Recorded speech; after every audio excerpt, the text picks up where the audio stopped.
আমরা আমরা যদি আল্লাহ তাআলার সৎ বান্দা হয়ে থাকি তাহলে ওই আল্লাহ তাআলা আমাদের সব মুশকিল আসান করে দেবে। এই নিয়ে তুমি কোনো চিন্তা করো না বেগম। আপনি ঠিকই বলেছেন স্বামী, কিন্তু আমি ভাবছি এই গহীন বনমাঝে আমরা কোথায় থাকবো? হ্যাঁ রাবিয়া, আমিও তাই ভাবছি, এই গহীন বনেই আমরা কোথায় থাকবো, কোথায় বা একটু আশ্রয় পাবো। রাবিয়া, ওই যে দেখো একটি পুকুর দেখা যাচ্ছে, আমরা না হয় ওই পুকুরের পাড়ে ঝুঁকি বেঁধে ওখানে আমরা বসবাস করবো। ঠিক আছে স্বামী, আপনি যা ভালো মনে করেন আমরা তাই করব। তাহলে চলো রাবিয়া, ওই পুকুর পাড়ে লতা পাতা দিয়ে একটি ঝুঁকি তৈরি করে দিয়ে। হ্যাঁ স্বামী, তাই চলুন।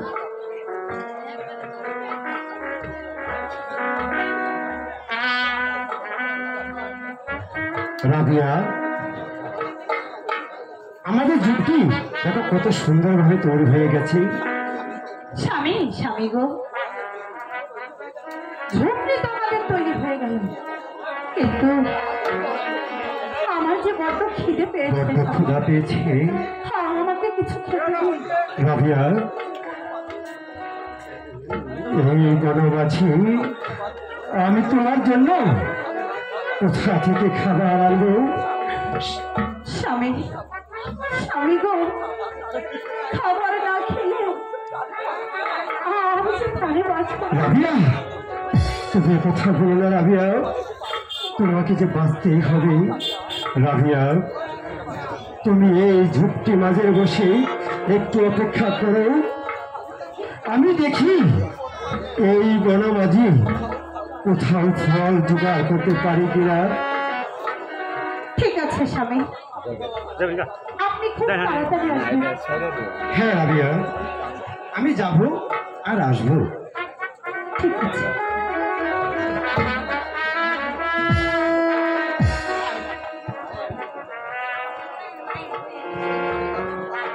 হে মেহেরবান খোদা, এই গহীন বনে আমার স্বামী গিয়েছে আমার জন্য খাবার আনতে। ওগো মেহেরবান খোদা, তুমি আমার স্বামীর সহায় থেকো খোদা, তুমি আমার স্বামীর সহায় থেকো।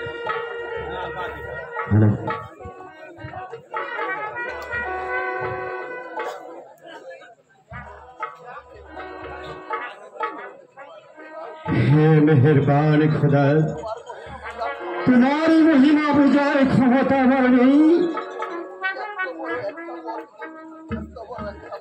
এত বড় একটা বন, এত সুন্দর করে সাজিয়ে রেছ, সবই যে তোমার মহিমা, আমি যে ভাবতে পারছি না। ওগো মেহেরবান খোদা,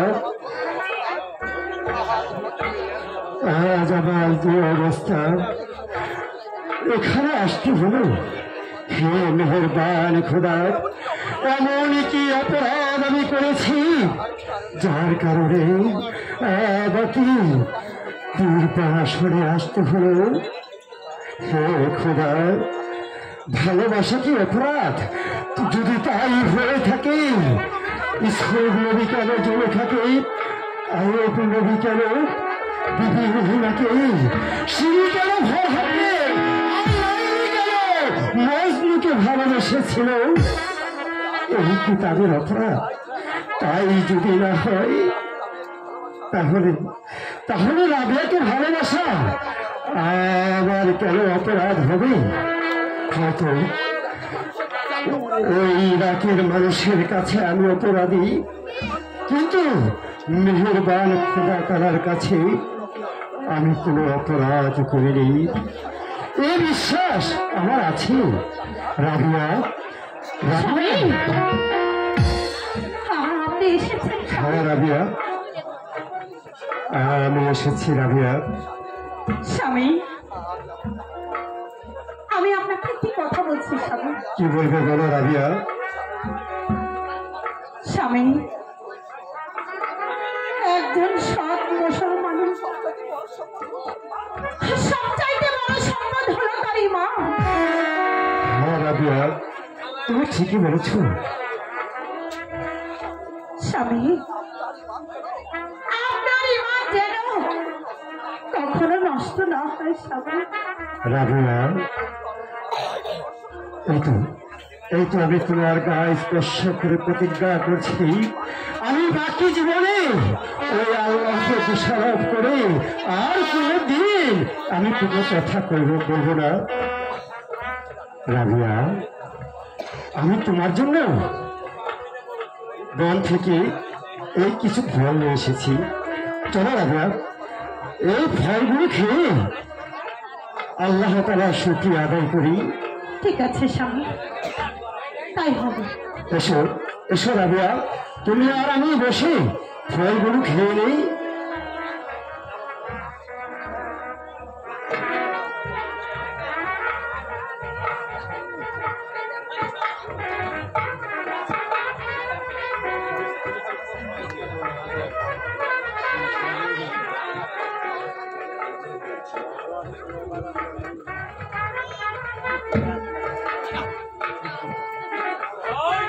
রাবিয়া,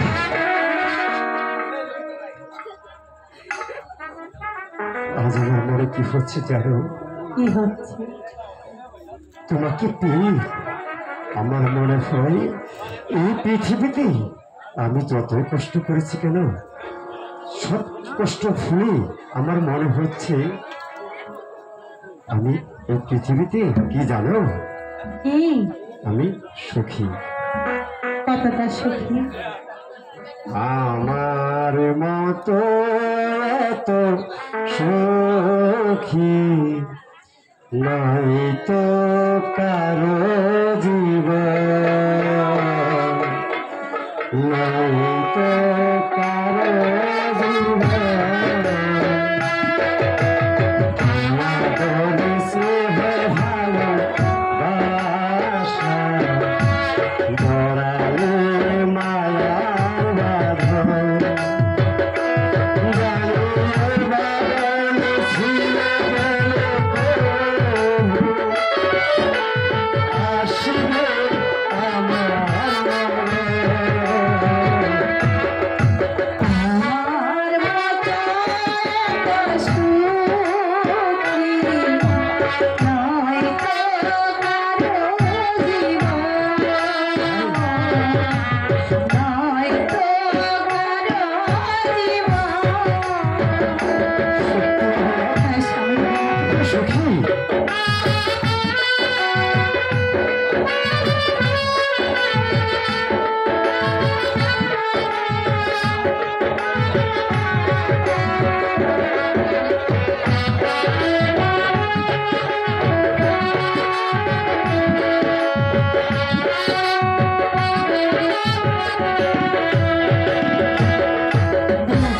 ধরে যত ফোটালা কাটা ছাড়া সব ফুলে ভাগ করে করে হাসি না। না শুনো,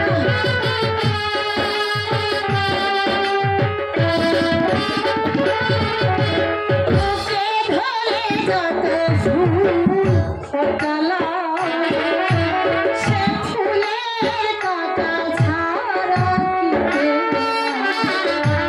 ভাগ্যের পরিহাস না।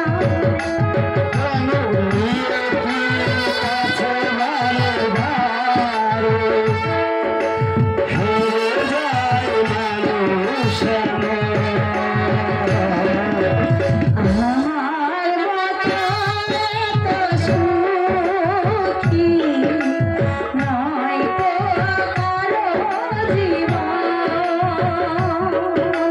দিয়া দেওয়া ভালোবাসা ধরালে আমার জীবন। জানি ধরছি আসবে আমার মরণ,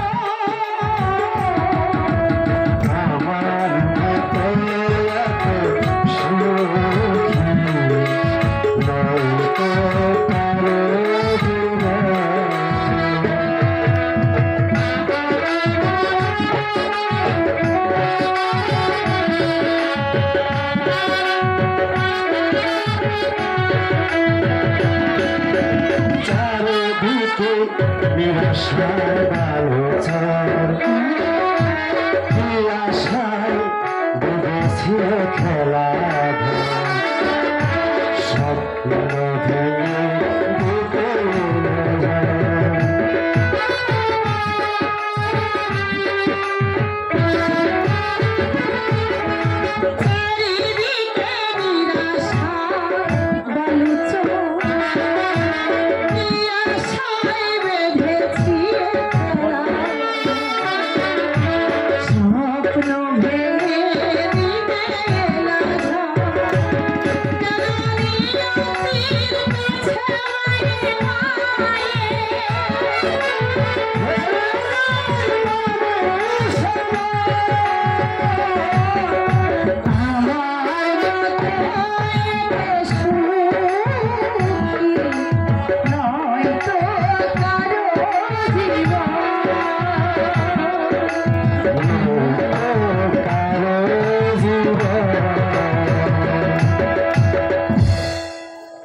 রাবিয়া, রাবিয়া, আমার যে বড্ড ঘুম পাচ্ছে।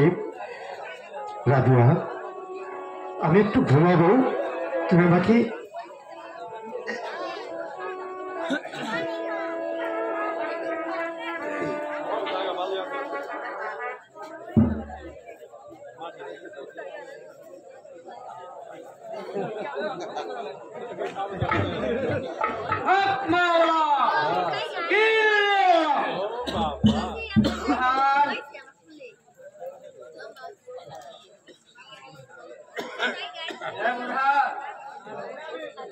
তুমি শোনাও, ইরাকের রোদি মোদি তোমাকে নির্বাসন দিয়েছে, তাই বলে তুমি মনে করো না আল্লাহ তোমাকে ভালোবাসে না। আল্লাহ তাআলার ভালোবাসায় তুমি বেঁচে আছো। শুনো বুরহান, 1 বছর পর তোমার ঘরে একটা ছেলে জন্মিবে। ছেলে জন্মানোর পরে একটা গরু কিনে তার আকিরটা করতে হবে। এ কথা যেন তোমার মনে থাকে। হক মাওলা, হক মাওলা। রাবিয়া, স্বামী, রাবিয়া, আপনি এমন করছেন কেন স্বামী? রাবিয়া, আজ নিশিতে আমি কি স্বপ্ন দেখতে পেলাম? এই স্বপ্নে দেখেছেন স্বামী? আল্লাহর প্রেরিত দরবেশ এসে বলে গেল 1 বছর পরে নাকি আমাদের ঘরে একটি ছেলে সন্তান হবে। সত্যি বলছে? কিন্তু কিন্তু আমি যে ভেবে পাচ্ছিলাম, ছেলে জন্ম নেবার পরপরই গরু জবাই করে আমাদের ছেলের নামে যে আকিকা দিতে হবে। কি বলছেন স্বামী? আমিও তো ঠিক একই স্বপ্ন দেখলাম। সত্যি বলছো রাবিয়া? হ্যাঁ স্বামী।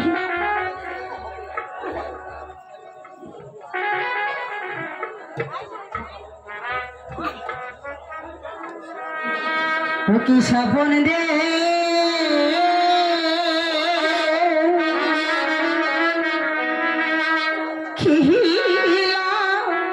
আমি গো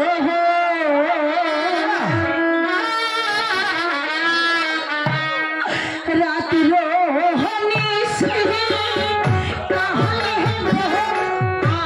আমার স্বামী স্বামী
গরু কিনে